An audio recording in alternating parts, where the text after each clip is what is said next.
Texas Sheriff Thaddeus Cleveland both join me now. Thaddeus, Texas figured this out for like pennies on the dollar, but yet the federal government wants to light more money on fire.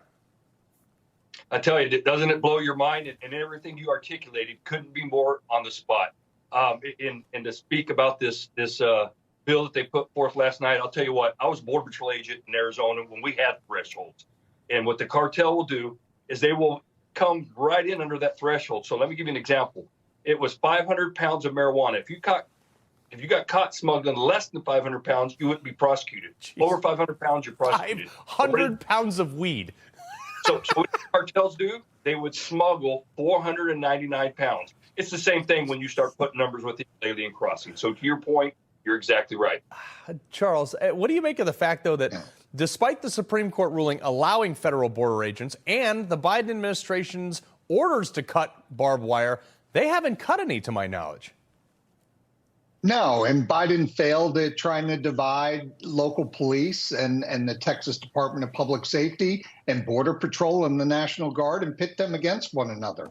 That's not the way it worked. They've worked together long before he became president, and they'll continue to do so after. And they know that he's on the wrong side of this issue. Look, that's why this bill is a joke. You can have all the words you want on a piece of paper. It still comes down to two people, the president and the Secretary of Homeland Security. And you got to use history as an indicator. They haven't enforced existing law for the past 3 years. They've turned their backs on Americans and the men and women of CBP. They've endangered the country. So what makes us think they're going to start enforcing these laws once they're codified in the law? We have other things codified in the law. It's called Title VIII. Yeah, but they don't care what the law is. They just care what the agenda is. No. Now, Thaddeus, look, the National Border Patrol Council just saying they're endorsing this bill, saying that the Border Act of 2024 will codify into U.S. law and authorities that U.S. Border Patrol agents never had in the past. This will allow us to remove single adults expeditiously and without a lengthy judicial process and review. Yes, okay, legally it's there, but again, to Charles's point, political willpower and ability are very different.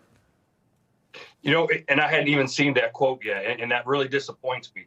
I worked with Brandon when he was a new agent, and I was a second-line supervisor. But getting past all that, I tell you what, Carl, I'm at a loss for words. I tell you, you had a point on there where it talked about catch and release.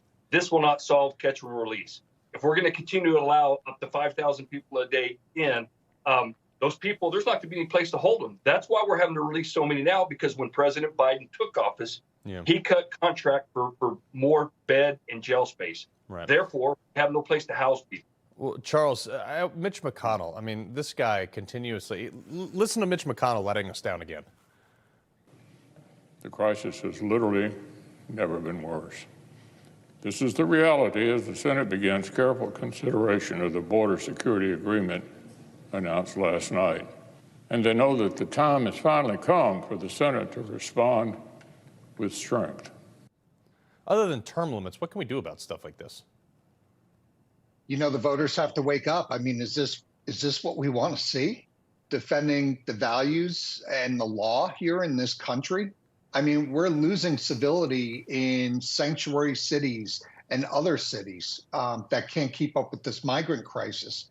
And we have empty shells that are barely able to stand up and articulate and make valid points. Yeah. I mean, the world's really upside down, and this comes down to voters. And they better step up and start electing some people with a strong pulse. Yeah. Thaddeus, real quick, I got about 30 seconds left. There's at least some senators in D.C. with a little bit of sanity, because they're, kind of taking the pulse on this and saying, ooh, guys, we got this wrong. And that's good. I was glad to see that there were some that stood up to it. And matter of fact, I texted several House members that I have relationships with and told them how I felt about it, that it was a no-go. And I'll tell you what, I'm a veteran. You're a veteran.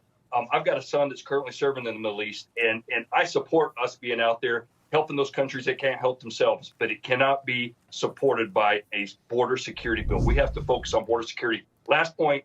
Hey, this system isn't broken. What's broken is D.C. Yeah, well, the execution as well. Charles Marino, Sheriff Thaddeus Cleveland, we appreciate you being here. Thanks, Carl. It's too bad.